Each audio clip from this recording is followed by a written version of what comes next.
Halo Sobat Sehat RSCM, selamat datang di podcast RSCM, ruang berbagi informasi kesehatan beserta solusinya. Bersama saya Dr. Endang Nuryadi. Hal ini kita akan membahas topik mengenai penanganan kanker secara terpadu. Pengobatan kanker adalah pengobatan yang multidisiplin. Seperti kita ketahui, penyakit kanker adalah penyakit yang sangat mematikan.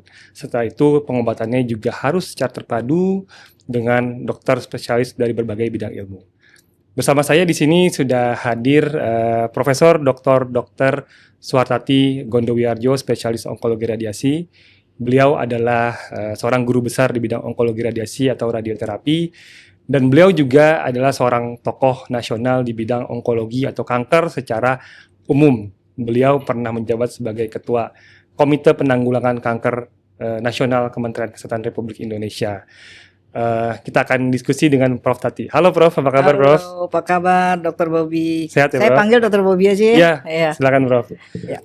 Baik, Sobat Sehat RSCM dimanapun yang berada, senang sekali pada hari ini kita bisa berjumpa. Kita bincang-bincang tentang bagaimana pelayanan kanker di RSCM, gitu ya Dr. Bobby? Iya Prof.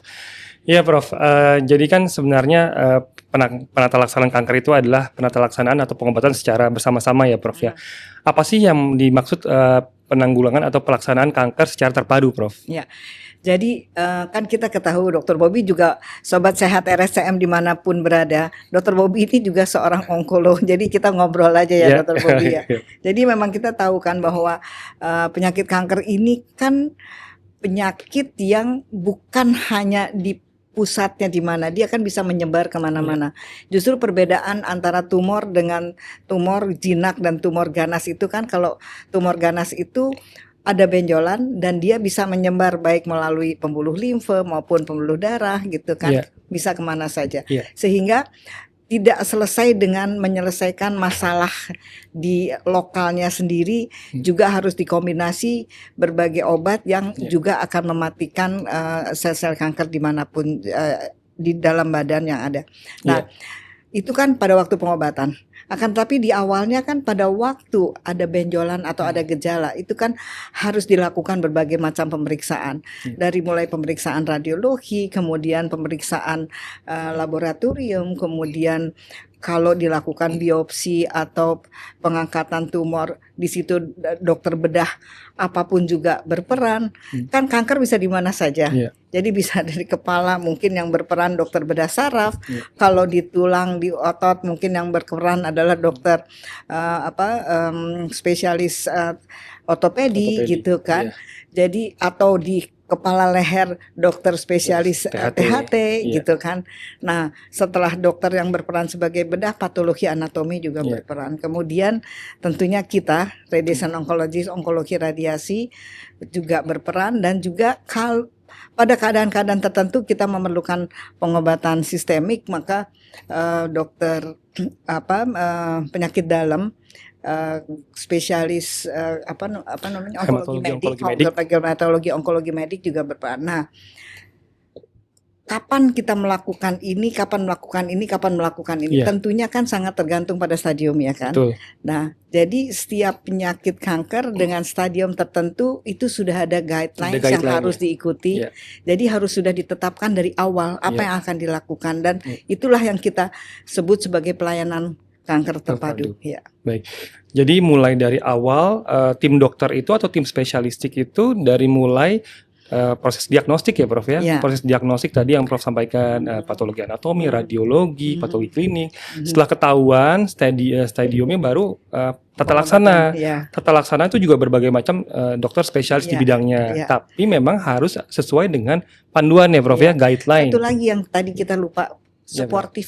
Jadi rehabilitasi medik juga harus masuk. Kadang-kadang pasien kanker kan kadang-kadang karena Sobat Sehat RSCM sekalian, penyakit kanker itu kan bukan penyakit yang sederhana kan, sehingga seringkali sangat memberikan beban yang berat Iya. bagi secara psikologis bagi pasien dan keluarga, sehingga seringkali kita memasukkan juga psikiater di situ, Iya. kemudian juga Gizi, gizi, ya, ya. Nah, itulah semua fisioterapi, ya, Prof, ya. fisioterapi dan sebagainya. Jadi itulah semua yang disebut sebagai tim penata laksanaan kanker secara terpadu Aduh, ya. ya, jadi Kadang-kadang akupunktur aja kita betul, perlu untuk menghilangkan sakit Iya. atau untuk menghilangkan berbagai keluhan yang ada.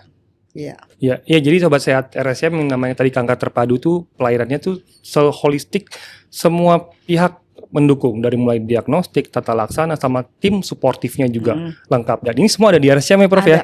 Ya. Di pelayanan kanker Bahkan terpadu. satu hal yang kelebihan dari di RSCM bahwa seringkali kan kecuali penyakit kanker kan ada sakit yang lain kan yang menyertai. Misalnya ada sakit jantung, ada sakit diabetes, gula, atau ada autoimun. Betul. Nah, itulah kelebihan kami di RSCM karena kami ini adalah rumah sakit umum, General Hospital, sehingga dan juga merupakan bagian dari pendidikan kedokteran dari FKUI, sehingga semua spesialis itu ada di RSCM dan berkembang dengan mengikuti kemajuan teknologi dan keilmuan yang ada. Iya. Selain dari sumber daya manusianya yang tadi cukup lengkap ya Prof ya di pelayanan kanker terpadu RSCM, bagaimana mengenai fasilitasnya Prof? Ya, salah satu kita kan onkologi radiasi. Misalnya kalau kita lihat dari onkologi radiasi, mungkin hingga saat ini RSCM pelayanan onkologi radiasi yang ada di RSCM merupakan kita bisa katakan sebagai leading hospital karena semua radiation oncologist atau spesialis onkologi radiasi dimanapun juga itu kan saat ini hasil dari pendidikan di bagian onkologi radiasi FKUI RSCM, sehingga kami mempunyai teknologi yang sama lah dengan negara tetangga kita, kecuali satu proton. Kita sedang menunggu proton. Akan tetapi yang lain apakah, jadi kita sudah melakukan yang disebut sebagai high precision radiotherapy. Itu di bidang radioterapi. Saya yakin juga di robotik sudah berkembang untuk bedah, dan juga untuk pemberian sistemik terapi juga sudah berkembang. Dan saya yakin bahwa semua teknologi mutakhir yang saat ini ada di berbagai negara di dunia dalam penanganan kanker, kami juga bisa melakukan di sini. Ya, jadi Sobat Sehat RSCM di pelayanan kanker terpadu RSCM itu sangat komplit, tidak hanya dari sumber daya manusianya, tapi juga fasilitasnya. Ibarat kata kalau misalnya ada pilotnya nih, jago ya Prof, tapi pesawatnya nggak ada, susah juga ya. Kalau ini kan kalau di sisi kita pesawatnya ada, bagus, pilotnya juga bagus ya Prof. Pesawat yang bagus tapi pilotnya nggak bagus kan belum tentu ya. Gitu. Salah satunya misalnya transplantasi, kan di sini berkembang dengan baik. Apakah pada liver maupun ginjal pasti, ya itu organ-organ yang mulai dilakukan dan sudah lama dilakukan sebenarnya di RSCM ya. Baik, Sobat Sehat RSCM, pasti timbul pertanyaan juga, bagaimana sih kita bisa berobat ke RSCM? Mahal nggak sih? Atau wah ini kayaknya canggih-canggih semua, dokternya subspesialistik semua, profesor semua, kayaknya tuh mahal gitu, kayaknya susah gitu. Gimana itu Prof? Sebenarnya kan saat ini kan mungkin sekitar 80% dari pasien kita adalah pasien BPJS. BPJS pasien JKN. Dan pasien JKN kita tahu mengikuti prosedur JKN. Betul. Jadi kalau ada rujukannya apapun juga itu tentunya dijamin oleh BPJS. Kita bisa bercerita tentang radioterapi. Radioterapi kan teknologi yang saat ini yang diunggulkan, misalnya tentang stereotactic body radioterapi, stereotactic radiosurgery, stereotactic radioterapi untuk di kepala, di body tentunya stereotactic body radioterapi, atau misalnya kita melakukan terapi radiasi kanker payudara, mungkin di tempat lain belum berkembang. Dengan yang teknik yang disebut sebagai deep inspiration breath hold, DIBH. Itu kan lama sekali kita melakukan pelayanan radioterapi pada satu pasien. Mungkin kalau teknik biasa 15 menit selesai, dengan DIBH bisa sampai 1 jam karena memerlukan ketelitian yang luar biasa. Itu semua dijamin oleh BPJS. Jadi jangan khawatir, walaupun kita menggunakan teknologi yang terkini, akan tetapi kalau ada surat rujukan yang benar sesuai dengan prosedur BPJS, tentunya itu semua dijamin oleh BPJS. Dijamin ya Prof ya, tidak ada peser tambahan apapun ya kalau pasien JKN ya Prof ya. Ya luar biasa ya Sobat Sehat RSCM. RCM itu tidak hanya menyediakan fasilitas dokter, tapi juga melayani pasien JKN dengan sebaik-baiknya. Bahkan di kita di onkologi radiasi tidak ada jadwal tunggu ya Prof ya? Langsung Di pembedahan juga saya dengar tidak ada jadwal tunggu ya. Tidak jadwal tunggu. Yang penting adalah pasiennya di-offer ke kita dengan surat rujukan yang benar ya. Dengan surat rujukan yang benar, nyampai di onkologi radiasi ataupun poliklinik bidang juga, onkologi lainnya langsung akan dilayani ya. Pasti akan dengan prosedural terlebih dahulu seperti misalnya persiapan operasi misalnya kalau mau operasi ataupun kemo ada persiapan dulu ya, sama-sama dengan radioterapi juga gitu. Nah, ini mumpung saya dan Prof Tati ini kan ada onkologi radiasi ya. Jadi kita ngomong sedikit ya Prof tentang radioterapi ya Prof ya. Apa sih Prof itu onkologi radiasi atau radioterapi? Jadi kita tahu bahwa pengobatan tadi Dr. Bobby sudah menjelaskan kan dari mulai diagnostik, kemudian penentuan stadium, setelah penentuan stadium, setelah kita tahu stadiumnya seperti apa, jenis kankernya apa, lokasinya di mana, kita bisa mulailah kita mencari strategi pengobatan yang terbaik untuk seorang pasien. Dan tentunya pengobatan yang kita lakukan semua kan based on evidence kan. Nah, berdasarkan data ternyata di situ kan bisa pembedahan dulu, bisa sistemik terapi atau kemo dulu, atau bisa radiasi dulu. Setelah itu bisa bersilang-silang tergantung pada situasi dan kondisi dari penyakitnya kan. Bahkan sekarang sudah berkembang dengan pemeriksaan genomik.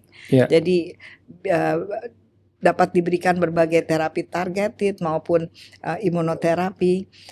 Nah, berdasarkan data yang ada di dunia maupun di Indonesia, kira-kira 55% dari semua pasien kanker itu akan memerlukan terapi radiasi. Jadi kan pertanyaannya terapi radiasi apa gitu kan. Terapi radiasi berbeda dengan bedah, ada pisaunya. Kalau kemoterapi ada obat infusnya, ada obatnya. Radioterapi itu kita bermain dengan sinar, Dokter Bibi kan kita radiasi. tahu ya. Jadi sinar itu seperti sinar lampu. Nah, kemajuan teknologi kita saat ini, bagaimana sinar itu pertama kita bisa visualisasi dalam treatment planning kita, kemudian kita bisa bentuk sesuai exactly seperti target kita, itu yang disebut sebagai conformity index kan kita tahu. Jadi dalam kita memberikan dan kita deliver setelah sinarnya kelihatan, kita bentuk, kita deliver, kita kirimkan ke tempat yang tepat. Nah, tujuannya apa sih sebenarnya? Tujuannya adalah agar organ-organ sehat di sekitarnya tidak terpapar dengan dosis radiasi yang tidak diperlukan. Tentunya 0 nggak mungkin ya, karena kita kan bukan magic gitu kan, tiba-tiba sinar masuk ke tengah badan gitu kan. Tentunya ada paparan, tapi paparan-paparan itu sangat rendah sehingga tidak akan menimbulkan hal yang membahayakan ya. Ya, tadi yang seperti Sobat Sehat sudah dengar dari Prof Tati bahwa dengan RSCM itu memberikan pelayanan radioterapi atau onkologi radiasi yang cukup terkini ya Prof ya, dengan kemajuan teknologi high tech lah, kita bisa mengatakan di RSCM ini kita melakukan dengan high tech rata-rata mungkin hampir 80% ya Prof ya, teknik radiasi kita memberikan high tech. Jadi kan kalau kita tahu teknik radiasi kan dari 2D ya, 2D itu kan cuma di sinar depan, belakang, kemudian 3D. 3 dimensi kan, berdasarkan sudah mulai menggunakan planning dengan 3 dimensi image, yaitu CT scan. Kemudian lebih naik lagi kan tentunya intensity modulated radiotherapy, di mana kita bisa membentuk sinar kita seperti target kita. Kalau dikatakan conformity index mendekati 1 itu tandanya kan persis hampir sama gitu kan.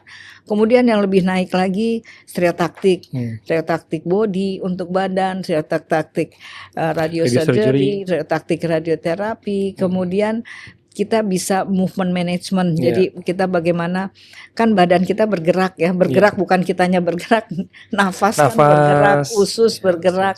Bagaimana kita bisa memanage pergerakan internal di dalam badan kita, sehingga kita kan menembak itu nggak 1 kali ya Dokter Bobby, kita nembak itu beberapa kali kan. Bisa 25 kali, bisa 30 kali. Iya, dan sekarang kita banyak menggunakan yang disebut sebagai hipofraksi. Semakin precise radioterapi kita, semakin berani kita melakukan hipofraksi. Jadi dosis sekian misalnya tadinya kanker prostat 39 kali, sekarang kita bisa berikan 20 kali. Iya. Dengan dosis biologik yang sama. Jadi efek biologik yang sama, tandanya perkalinya lebih tinggi. Dan itu hanya bisa dilakukan kalau kita menggunakan high precision radioterapi. Bahkan kita sedang berjalan nih. Negara-negara lain sudah mulai 5 kali dan kita juga akan mulai untuk memberikan 5 kali. Tentunya kita ultra high hypofractionation. Jadi bukan berarti bahwa center radioterapi yang nyinarnya banyak, fraksinya banyak itu teknologinya baik gitu, belum tentu gitu. Justru apa yang kita lakukan adalah kita selalu berpihak pada pasien. Tentunya pasien nggak usah bolak-balik terlalu banyak, kan akan lebih bagus kan, tidak terpapar dengan berbagai hal yang tidak baik dari rumah sakit ya kan. Jadi kita berusaha untuk memberikan whatever. Kita tidak memandang BPJS atau private. Kita berikan teknologi yang paling pas untuk seorang pasien dengan tujuan bagaimana kita menyelamatkan jaringan normal di sekitar dari target dari paparan radiasi. Jadi penggunaan high tech tersebut disesuaikan dengan indikasinya ya Prof ya, karena tidak semua itu harus menggunakan high tech. Contohnya kalau misalnya stereotactic radiosurgery ya Prof, nggak semua harus di SRS ya, karena mungkin nggak cocok, ukuran tumor terlalu besar gitu ya. SBRT juga ya, lokasi juga nggak sesuai. Dekat brainstem misalnya, yang nggak boleh kita lakukan. High dose perfraction atau stereotactic radiosurgery tadi. Tapi kalau sobat RSCM bertanya nih, kalau misalnya sama-sama di satu rumah sakit ya, yang tipenya mungkin lebih di bawah RSCM ya Prof ya, apa nih kelebihan RSCM harus menggunakan high tech ini dibandingkan teknologi yang di bawahnya, misalnya antara 3D dan IMRI itu sebenarnya dilihat dari sisi apa sih Prof? Outcome atau gimana, atau side effect atau gimana Prof? Tentunya dilihat dari apa namanya efek samping. Efek samping kita tahu kan ada efek samping yang akut yang akan menjamin kelancaran pasien di terapi radiasi. Kan kita harapkan terapi radiasi 20 kali nggak putus gitu kan. 20 kali itu kan harus menjaga kondisi kesehatan keseluruhannya menjadi lebih baik sehingga bisa datang setiap hari selama 20 kali. Kan jangan sampai ada drop out gitu. Itu kan salah satunya. Yang kedua tentunya keberhasilan dari kankernya sendiri, bahwa kita bisa menghabiskan kanker tersebut sampai ke seminimal mungkin yang tidak bisa dilihat lagi dengan imaging misalnya. Yang ketiga adalah efek samping lanjut. Justru yang susah tuh itu kan, radioterapi itu kan efek sampingnya nggak kelihatan semua saat ini gitu loh. Efek sampingnya bisa terjadi 6 bulan lagi, setahun lagi, 3 tahun lagi. Nah, dengan high tech itu mungkin hasil terapinya akan tidak terlalu berbeda dengan teknologi yang biasa, tapi akan terlihat bahwa efek samping lanjutnya signifikan menurun. Jadi sobat sehat dengan penggunaan high tech ataupun teknologi radiasi yang lebih tinggi, sama-sama bisa mematikan kanker ya Prof ya. Tapi efek sampingnya baik akut maupun lambat itu diharapkan lebih sedikit. Secara signifikan sehingga pasien bisa menjalankan terapi itu dengan mungkin lebih nyaman ya. Dan quality of life-nya menjadi lebih baik. Betul, quality of life-nya ya teman-teman.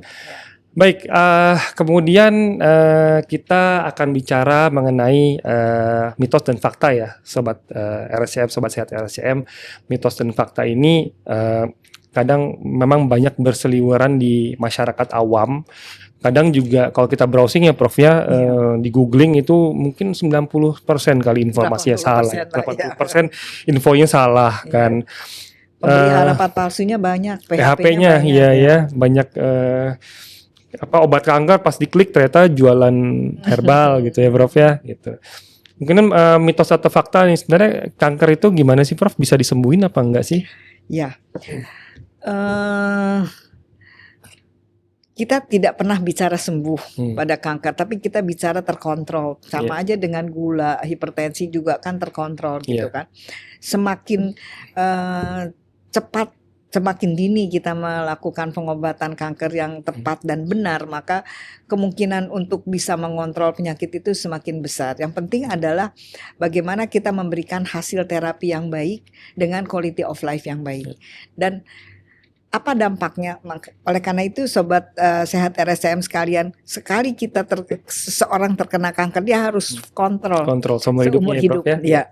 Mungkin di awal 2 tahun pertama, setahun pertama 3 bulan 3 sekali, kemudian sampai 5 tahun 6 bulan sekali, setelah 5 tahun 1 tahun sekali, akan tetapi harus terus kontrol karena itulah kanker. Karena dia kadang-kadang dia diam di dalam badan tanpa memberikan efek. Begitu badan kita agak kurang kondisinya dan dia akan muncul kembali, dan itu sangat mungkin sekali. Sehingga seperti tadi kita katakan, kan kita selalu bicara bagaimana kita bisa mengontrol kanker tersebut ya. Mungkin 2 tahun pertama yang tadi seperti Prof katakan, 2 tahun pertama setelah pengobatan tuh 4 kali setahun atau 3 kali setahun ya dalam kontrol ya. Karena potensi untuk kekambuhan itu paling tinggi ya Prof di 2 tahun pertama itu ya. Makanya follow up-nya tuh lebih cepat. Lebih cepat ya. Pas kemudian tahun kedua sampai tahun kelima angka turun ya, tapi tetap ada kemungkinan. Ada kemungkinan turun lagi kambuh. Ya. Dan pun kalau kambuh kalau diketahui lebih cepat itu masih potensial untuk bisa disembuhkan. Ya Sobat Sehat RSCM, gunanya kontrol itu bukan hanya sekedar say hi sama dokternya gitu, gini, tapi untuk memantau bahwa kondisinya itu tetap aman gitu ya, terkontrol. Kalaupun ketahuan, mungkin masih kecil gitu yang lebih gampang ditangani ya, entah itu dengan operasi lagi atau dengan radiasi atau dan sebagainya gitu. Nah kemudian mitos atau fakta selanjutnya adalah kanker itu menular nggak sih Prof? Tidak. Tidak. Walaupun ada kanker yang diturunkan. Nah itu yang ketiga, tapi hanya diturunkan atau kecil tidak? Sekali 5% mungkin dari kanker itu memang maksudnya dibawa. Jadi memang kan kanker kita ketahui. Kalau ditanya penyebab kanker apa kita kan nggak ada yang tahu. Ya, multifaktorial. Tapi itu kan yang disebut sebagai faktor resiko. Ya. Faktor-faktor yang mendekatkan seseorang untuk terkena kanker. Misalnya pengawet, penyedap rasa, pewarna, alkohol, tembakau. Nah itu paling penting tuh sebagai faktor resiko. Untuk terjadi berbagai jenis kanker. Kalau kita lihat kalau tembakau tuh bolanya besar, kanker yang dipengaruhi banyak gitu. Jadi sobat sehat RSCM sekalian, mulailah mencoba untuk bagi yang masih menggunakan tembakau, mulailah menghentikan tembakau ya Pak ya. Ini ada Bapak di depan saya. Nah, karena ternyata tembakau itu sangat sangat besar pengaruhnya dalam menginisiasi berbagai jenis kanker, bukan hanya paru-paru dan saluran nafas, payudara juga, saluran kencing juga dan berbagai jenis. Nah, sehingga tentunya tadi pertanyaannya ya Dokter Bobby? Tadi menular atau tidak, kemudian diturunkan atau tidak?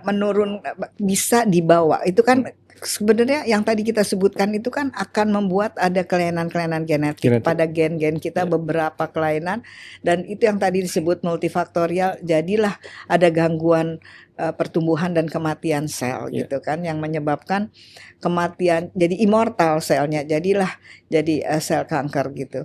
Nah kalau walaupun ada beberapa jenis kanker disebabkan diinisiasi oleh virus. Kita ketahui ada kanker nasofaring, ada kanker mulut rahim, ada kanker lambung. Ditularkan sih tidak, tapi kalau sama-sama tidak ada sama sekali faktor ditularkan, akan tetapi memang kanker itu diinisiasi oleh infeksi virus yang terjadi pada seseorang gitu. Ya, jadi infeksi virus bisa menyebabkan kanker, tapi memang nggak seperti infeksi virus jadi sakit ya Prof. Dia butuh waktu tahunan, butuh tahunan, 5 tahun, 10 tahun, 15 tahun untuk menjadi dalam kanker. Bentuk laten di dalam badan. Iya. Dan dikatakan multifaktorial itu adalah tidak hanya satu faktor. Jadi kan Prof tadi mengatakan rokok ya. Tapi mungkin ada faktor lainnya seperti obesitas ya Prof ya. Kemudian ternyata untuk kanker payudara dia ada ibunya pernah juga kena kanker genetik itu yang tadi yang mungkin sedikit faktor diturunkan karena ada Jadi berbagai macam faktor ini bisa menjadi penyumbang. Salah satunya semakin banyak faktornya, semakin potensi terjadinya lebih banyak dibanding orang yang tidak punya faktor risiko tersebut ya Prof ya. Dokter Bobby ingatkan 43% dari masalah atau burden karena cancer itu bisa diturunkan hanya dengan satu pola hidup sehat. Pola hidup sehat. Dan pola hidup sehat itu pertama adalah berhenti merokok. Berhenti merokok. Ya. Yang kedua aktivitas, jadi cegah obesitas dengan makanan sehat. Ya. Yang ketiga adalah bersih. Bersih itu mencegah terjadinya infeksi dari virus. Ya. Gitu. Hanya dengan 3. Kalau diterjemahkan di Indonesia dari Kementerian Kesehatan itu ada yang namanya cerdik. Ya. Cek kesehatan secara rutin, enyahkan asap rokok, rajin olahraga, diet seimbang, istirahat cukup, kelola stres. Karena ini paling belakang nih kelola stres, ternyata stres itu menjadi salah satu faktor juga yang sangat dipikirkan ya Prof ya. Karena seperti kita ketahui kalau stres itu ternyata imun tubuh kita tuh juga rada-rada turun nih dibanding orang yang selalu happy, tidurnya teratur ya Prof ya. Sangat berperan ya. Ya. Kemudian mitos atau fakta kalau sudah menjalani satu pengobatan kanker, misalnya satu jenis aja berarti tidak bisa dengan pengobatan lain, itu gimana Prof? Maksudnya jadi hanya pembedahan sekali. Ya. Kita harus benar-benar terkait pada apa terapi treatment, kita sebutnya treatment of choice. Apa terapi yang terbaik berdasarkan evidence pada situasi kondisi pasien tersebut. Kalau memang harusnya setelah operasi kemudian diberikan radiasi, kemudian mungkin diberikan systemic terapi, itu harus dilakukan semua.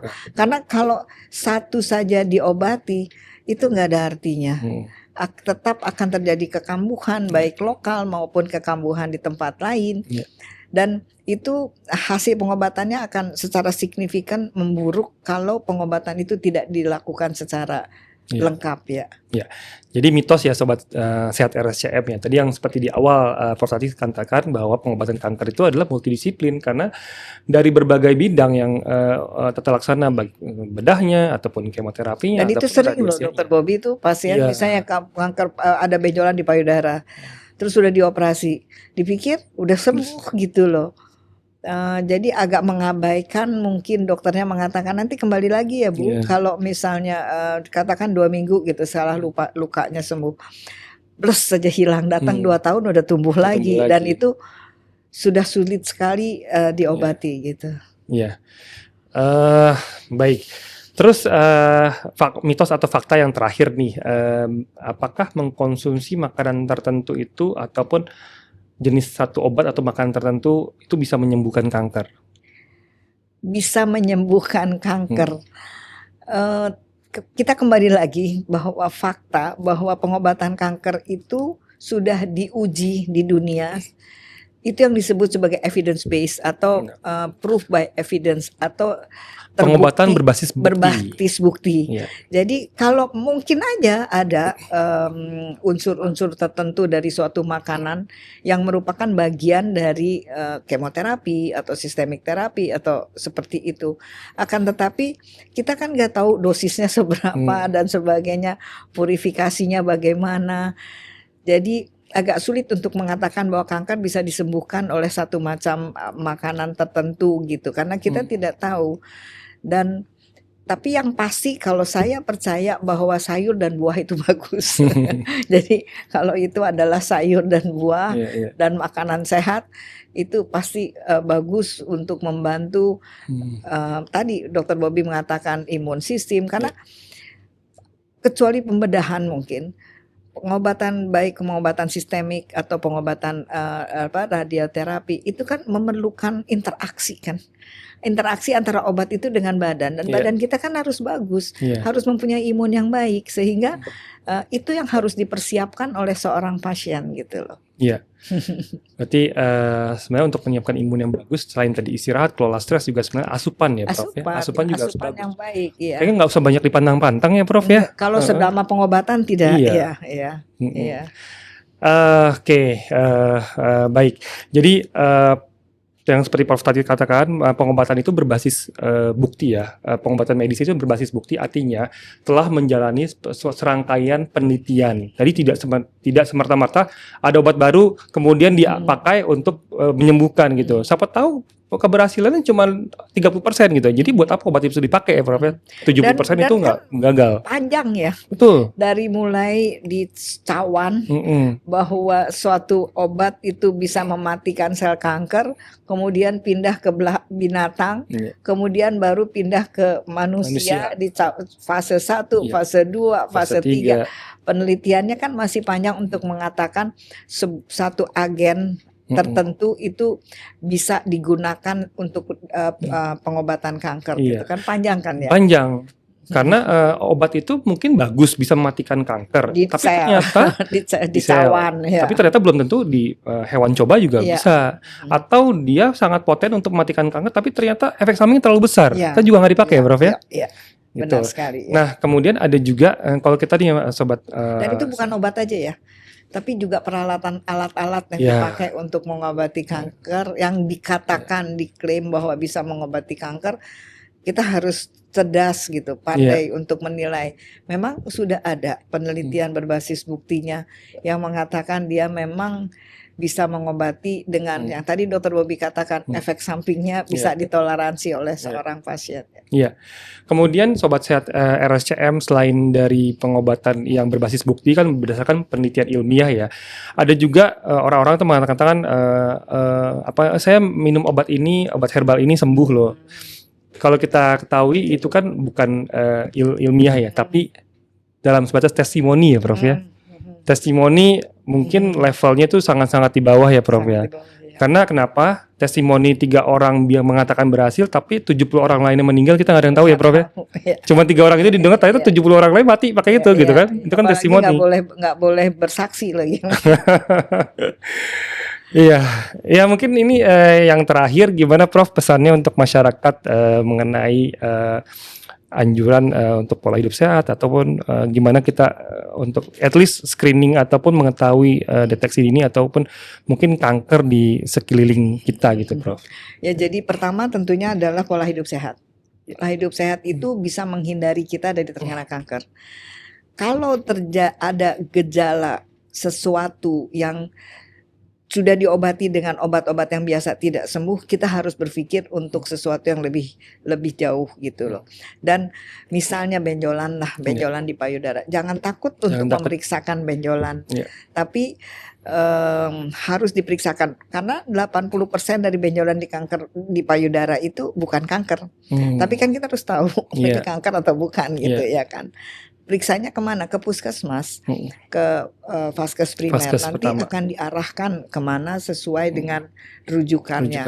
Dan jangan takut untuk memeriksakan diri karena kanker kalau ditemukan dalam keadaan dini itu bisa diobati dengan keberhasilan terapi di atas dari 90%.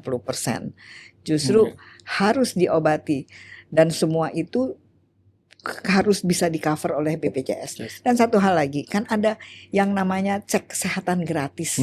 Gunakanlah cek kesehatan gratis buat para sobat sehat RSCM sekalian untuk memeriksakan diri. Kita tahu bahwa kanker yang paling banyak di Indonesia tuh 2 ya. Memang kanker payudara. Menyesal sekali bahwa itu pada wanita, payudara dan mulut rahim, sehingga kanker di Indonesia wanita itu lebih tinggi menderita kanker dibandingkan pada pria. Itu berbeda dengan angka dunia.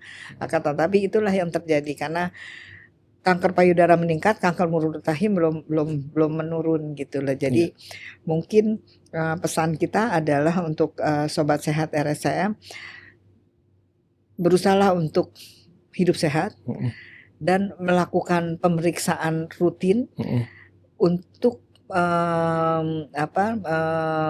kalau ada gejala-gejala yang tidak nyaman yang terjadi terus walaupun sudah diobati, kalau belum clear, kalau misalnya pilek-pilek ternyata alergi ya sudah gitu, tapi hati-hati kalau pilek-pilek ternyata adalah kanker nasofaring gitu ya kan. Nah kalau memang seperti itu cepat berobat dan mendapatkan pengobatan yang tepat dan benar. Bahkan seperti sakit kepala yang terus-terusan juga jangan dianggap remeh ya Prof ya. Yang penting adalah di-clearkan itu kenapa gitu. Jadi sebelum jelas penyebabnya maka kita harus terus berusaha mencari itu apa gitu. Oke, baik, Sobat Sehat RSCM, sepertinya sudah banyak hal-hal ataupun ilmu yang kita bisa dapatkan, pengetahuan yang bisa kita dapatkan dari Prof Tati ya. Semoga Juga dari Dokter Bobby. kita sama-sama sharing ya Prof Ya. ya. Semoga Sobat Sehat RSCM semakin bertambah wawasannya, membuka wawasan bukan hanya untuk Sobat Sehat RSCM saja, tapi untuk lingkungan di sekitar, sehingga Sobat Sehat RSCM juga lebih peduli terhadap lingkungan sekitar, terutama dalam pengobatan penyakit kanker. Dan tadi satu lagi adalah RSCM mempunyai fasilitas dan sarana-prasarana cukup mumpuni, dan itu bisa dimanfaatkan dengan layanan JKN atau BPJS. Mungkin sekian dari saya. Terima kasih banyak Prof Tati. Ya. Terima kasih Sobat Sehat RSCM sekalian. Semoga apa yang kita bicarakan ini bermanfaat untuk kita semua. Baik, terima kasih. Salam. Salam sehat.